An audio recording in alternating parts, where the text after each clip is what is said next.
Well, the sun is out. There's not many days left like this. It's closing in. Winter's coming.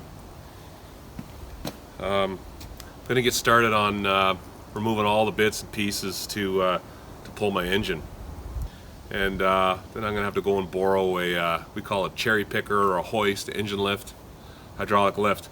I'll probably just push my car outside, pick the engine out of it, then mount the engine on a stand, wheel the car back in, bring the stand back in, and I'll basically burrow myself into hibernation for the winter in the garage and work on that engine.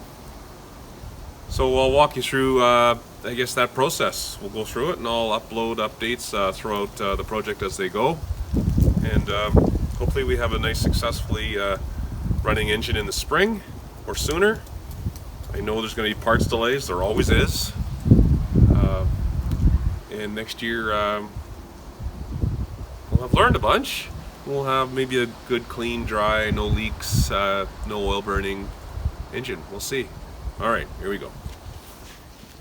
You know, what's really great is experience. And as we try more things, we do more things, we learn more. So the first couple of years in my garage here, it was dang cold, and I put up new garage doors so they're better insulated to keep the heat in. I don't generally heat my garage, I just turn on heat before I'm going to work in here. This fall I picked up one of these babies, recommend 60,000 BTU propane heater. I'll just screw it into my 20 pound or 30 pound propane tank. It's got a fan. That'll heat up my garage real fast. So I'm looking forward to working in a nice warm temperature this year. Is that ever toasty?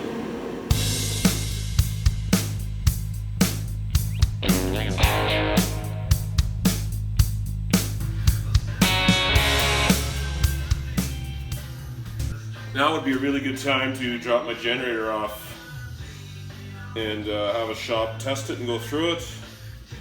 I have no idea the history of this generator, so I might as well take it in and get it checked.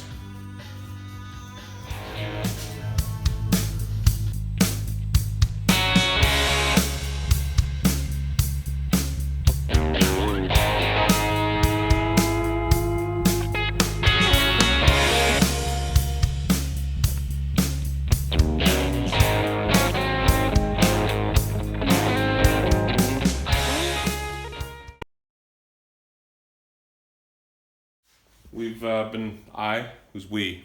There's no we here, just me and you. my faithful, loyal subscribers that want to follow along. Just getting ready to pull the engine.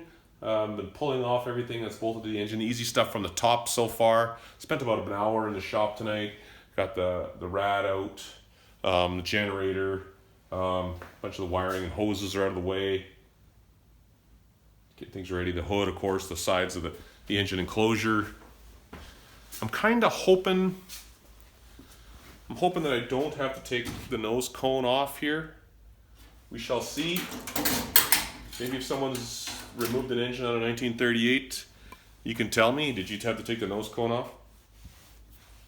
I'm going to pull the tranny, and the clutch will stay attached to the flywheel, and then I think so, unless there's a problem with the room there.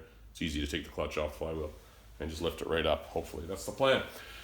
So if you guys want me to document this and keep sharing it over the winter as I keep working along, I guess I'll do that. There's not a whole lot to learn here right now, but I guess if you're bored and it's COVID season and and you want to be entertained, I guess I'll share my progress here. Try and make it interesting for you guys. Not a whole lot of educational stuff to teach you tonight. Just unbolt the stuff. I guess one of my tips that I would say is I use my phone. I take pictures. I take lots of pictures of linkage and stuff that, you know, you're not really sure how it's going to go back together, like throttle linkage. I'll use some tape, masking tape. I'll just label the ends of hoses so I know that this side goes to the firewall or it goes to the water pump, water hoses. Pretty basic stuff. Just keep track where you can. I try and put fasteners back where I took them out of. Like when I take the hood off, I put the bolts back in the hood anchors just so that they're easy to find and I know where they are when I go to put them back. So there you go.